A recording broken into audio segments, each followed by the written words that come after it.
Hi. Hello. What's your name? I'm Quay. Quay. Quay Van, I guess. I go by Mary Van online. And I'm here at Fairy Creek headquarters. Awesome. I'm so glad you're here. It's so great to meet you. I'm happy to be here. I come up every other week from Victoria. So I do 1 week on, 1 week off. And that's just, I have responsibilities at home or else I'll be here full time. But Thank you so much for your time. Why is it important for you to be here, Mary? Well, a few reasons actually. One reason is because I have been trying to save old growth ecosystems on this island for 29 years. I feel they're very important because they cannot be replaced, and the biodiversity in old growth is absolutely amazing. As far as I know, it's only been about 15 or so years that the medical community has started researching some of the benefits of plants and fungi that could potentially be medicines, life-changing medicines that could treat a whole bunch of different illnesses, diseases and such. It's the same as the Amazon, where lots of plants and animals and things have been found in there that has contributed to new treatments and new ways of natural medicines. I think that if we lose these ecosystems, we may lose also our future medicines, natural medicines. There's been quite a bit of a shift over, especially the past decade, with people shifting from pharmaceuticals to more natural medicines. And it really makes sense.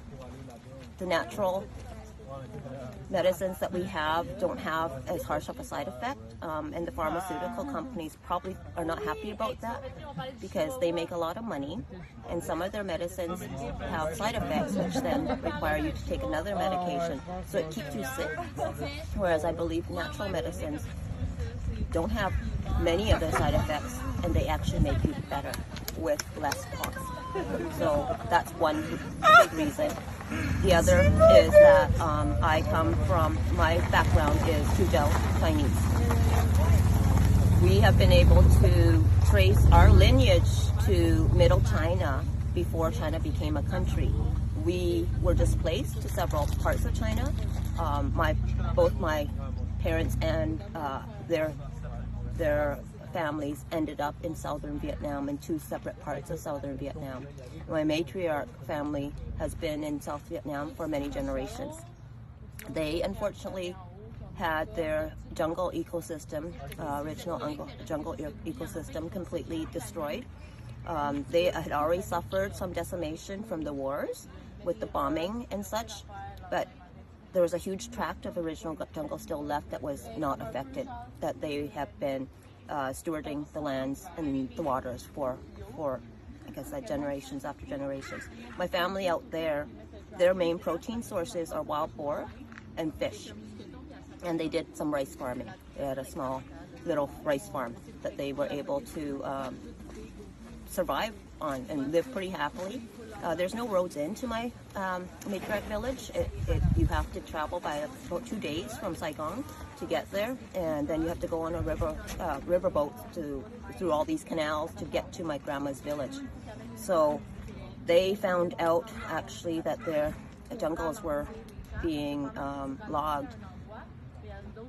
They first thought it was a war happening because they saw these massive helicopters in the sky with these massive machines attached to them. And so they actually ran and hid in their bunkers for a few days until they heard no bombs, no gunfire. Then they sent a scouting team out, and the men saw that the jungles were being pillaged at that time. They weren't able to reverse the deal. At first, it was the American company that came in and took out a whole bunch of the jungle. They logged almost all of it, cleared a bunch of lands, and then a Canadian company, a mining company, came in and mined the lands afterwards. The ecosystem was destroyed by first the logging and then the mining. The waters are all poisoned. The springs, they cannot get fresh water from anymore. The streams are not carrying fish anymore. Some of them are complete dead zones. There's no water running through them. There's been extensive damage with the animals disappearing.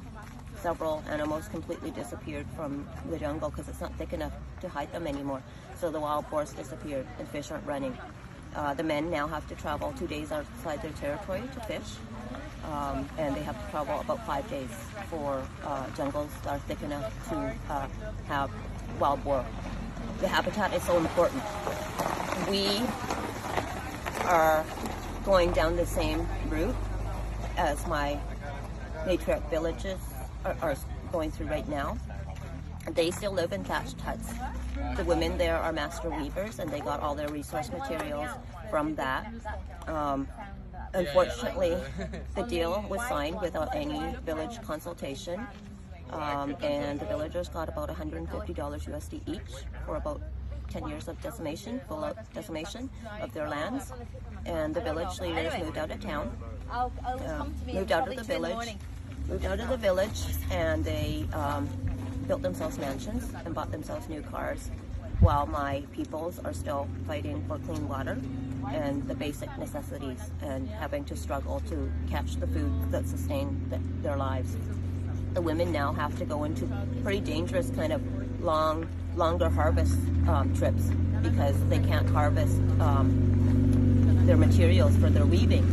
The medicine women in the village have to now be packed by horse to go even further out because the areas that they used to collect the medicines within a day or two, their trips for medicine harvesting would only be about a day or two before their ecosystem got decimated. But because the soils and the waters were poisoned, none of those medicines can be used. Some of them aren't even growing anymore. So they have to go further out, which makes it more dangerous. There's still some tribes out there, so it does get dangerous when you cross territories, and now you're entering another tribal territory. So the women are gone for sometimes a week or two just to harvest the medicines to come back home, and they have to be clean medicines. In our culture, you cannot use anything that's been touched, poisoned at all, because then you're passing that on to the person you're treating. I see what's happening here as very similar as to what's already happened to my family's homelands. And I really do not want the kids here to have the experience I did when I visited my grandma's village, my mother's village, in the early 90s. I was looking at pictures of what the jungle used to look like and some of the animals that used to live there, because by the time I visited there, I only heard stories, saw the photos, and a couple of little video clips. Now, the reason my family has very isolated over there. They do live in thatched huts with the mud floors, and they use the cold cellars. And they don't have any phone lines coming in. They don't have, they don't have internet. That's something that's completely outside of their world. For communications, they have to travel about a day to get to the town that they can make a phone call and send a letter, or pick up a letter, or take a phone call. That's why they didn't know what was happening. They got no news or anything. Nothing came in. So that's how they found out, is the flights. We are very blessed here in Canada. We have not ever been under attack of war, unless you count the corporations putting war on our natural ecosystems. And indigenous people. But we, in general, the majority of non-indigenous here, we have never experienced war times, really. We have never really been under attack ourselves. Indigenous have. Our indigenous Tujel we face the same kind of struggles, trying to fight for our homelands, and we lost that fight. The deal that was written would have cost millions for them to reverse, and my family are very poor, basic villagers. So my heart really hurts for a lot of the indigenous here who also are in that same state, where they're locked into deals where even if they want to reverse it, where is the money coming from? I really, I'm disabled now. I have been for my whole life, and I feel it's important for me to come here and share what's happened to my family, because there's some people out there who think that this is like fake or something, like it's not serious, and they don't understand when you lose the ecosystem, you cannot bring it back. You can pump so much money into it, but you'll never rebuild an ancient ecosystem. It just cannot be done. So I will keep coming to the front lines and keep supporting fights to save the old growth ecosystem as long as I need to. And I'm hoping that I will see a shift in the forestry practices. The BC forestry practices have to be rewritten. We have been doing the same thing for decades. The last old growth review, I was reading some of it. Most of those recommendations were recommended in the late 90s. It's been decades since then. We have not implemented those. Instead, we just create panel after panel while the old growth is still being logged. Enough is enough, you know. There has to be an end stop to this. With all the wildfires that are happening in BC, it's even more critical. Old growth ecosystems have a lot of moisture, and they also trap water underground, which makes them more fireproof. It's an absolute insanity to me to see that we have all this education, all this knowledge, all this background. We know better. Why aren't we doing better? So government, if you're seeing this, I want to know, why aren't you doing better? Why are we still doing this song and dance when we know we are in a climate crisis right now and we can do something to slow that down? We may not be able to stop it, but we can definitely slow it down.